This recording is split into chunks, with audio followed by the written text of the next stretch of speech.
Hi everyone, welcome back to my channel. Today we're making New York style Everything Bagels.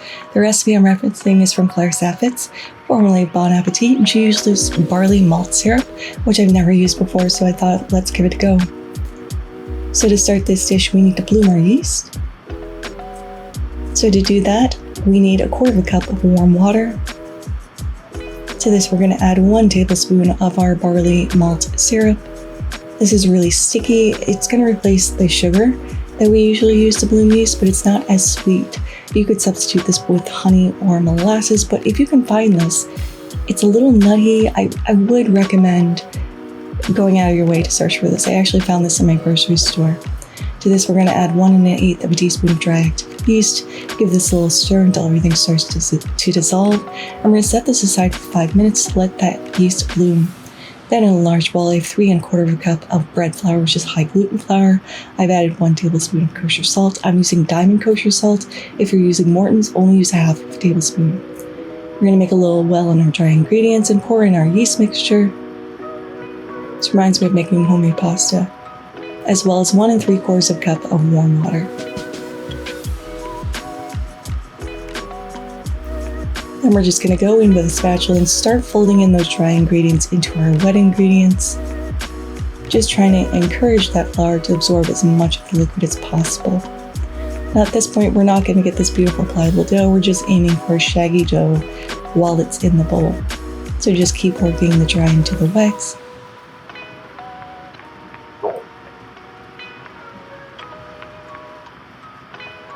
And once most of that water has absorbed into your flour, you can discard your spatula and then just get in there with your hands. Clean hands are your best kitchen tools. You can feel the texture and the bounciness of your dough this way. That's why we're not using our stand mixer, because you want to be able to feel the dough as it comes together. Once you've gotten all those loose little bits of flour worked into your dough, we're going to tip this out onto a well-floured workbench. Now the thing about doughs is you can always add more dry ingredients. It's much easier to add more dry than it is to add more liquid when you're making a dough. Now we have to knead this for about 25 minutes. We really want to build up those gluten strands, and a bench scraper at this point will be your best friend. So your dough is going to be a little stickier as it's going to stick to the bench. Just keep sprinkling your bench with more flour and working it into your dough.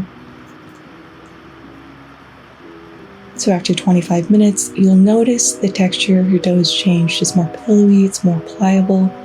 Just forming this into a little ball, plopping it right back into that same bowl, covering this with a tea towel and letting this rise in a warm place for 2 hours.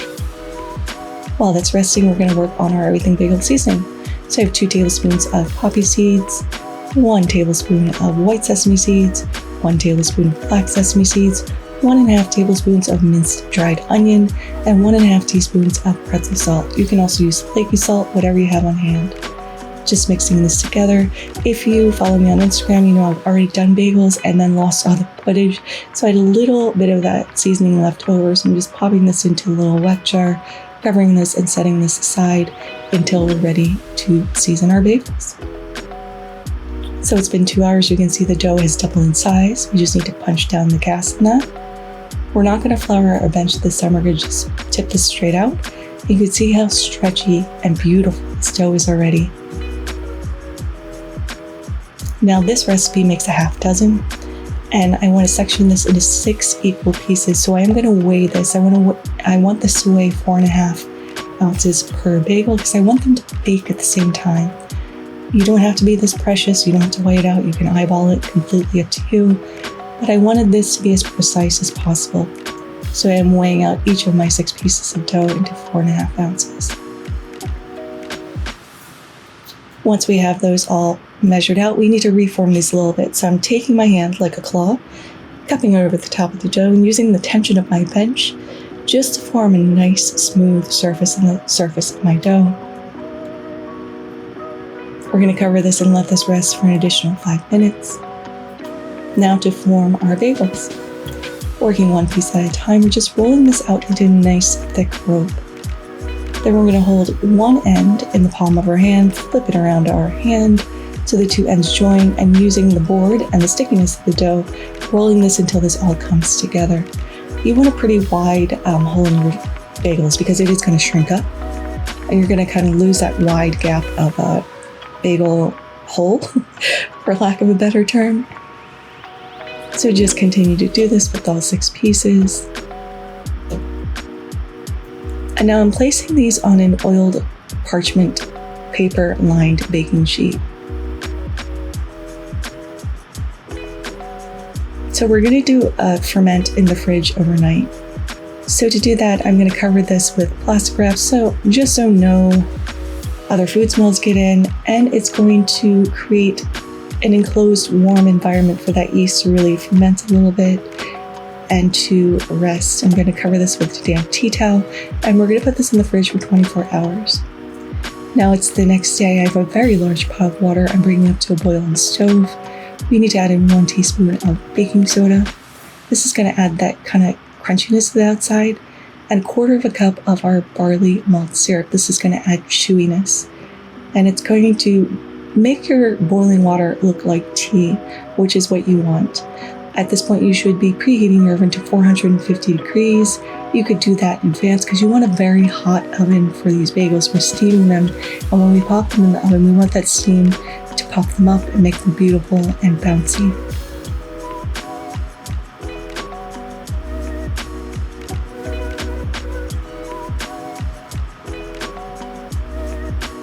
Just adding about 1/2 tablespoon more of our syrup in there. And we're going to bring this up to a boil, and once it comes to boil, we're going to lower it to a gentle simmer. The thing is, when it comes to boil, you're going to notice the scum rise to the top. Just skim that off with a spoon and discard that. So now we're at a nice gentle simmer. We're going to drop in 3 bagels. Do as many as you're comfortable with at a time, but we're only going to let these cook 30 seconds per side. The boiling process gives you this nice, beautiful chew on your bagel. So time yourself for 30 seconds, and then we're going to flip. And the easiest way I found to flip is with chopsticks. So just go in there, give this a gentle little flip, and we're going to cook this or boil this for an additional 30 seconds. Before we go in, flip these back around, take them out, and put them right back on the same parchment sheet that we would store them in on overnight in the fridge. Pardon the train in the background, I'm getting distracted. I live super close to the subway, and the subways in Brooklyn are above ground, not underground. So we're going in with our second batch, same treatment, 30 seconds per side.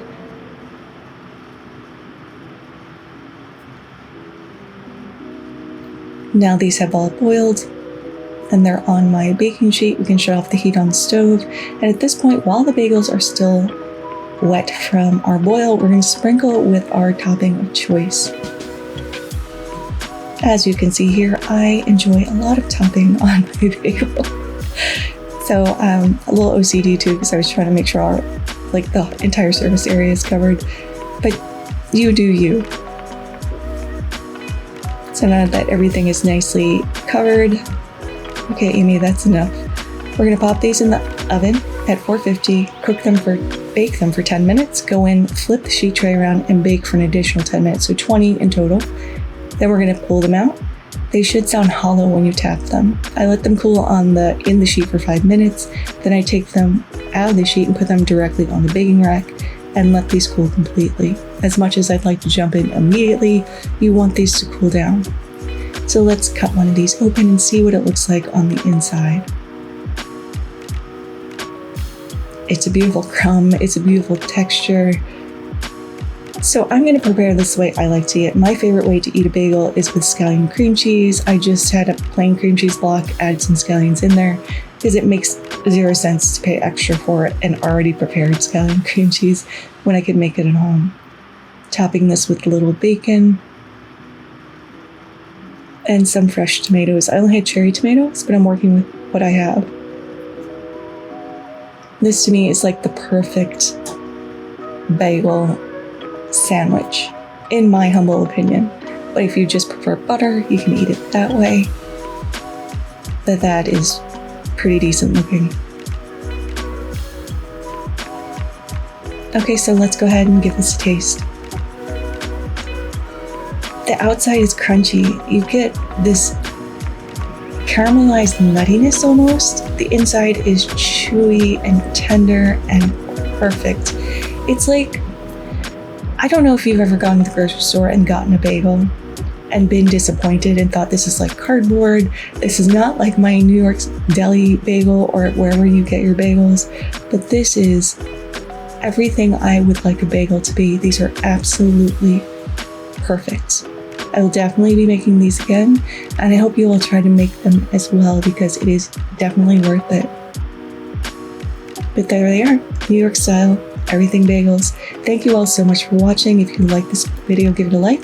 If you loved it, subscribe and hit that notification bell because I put out new videos every Thursday. Thank you again, and until next time, happy cooking.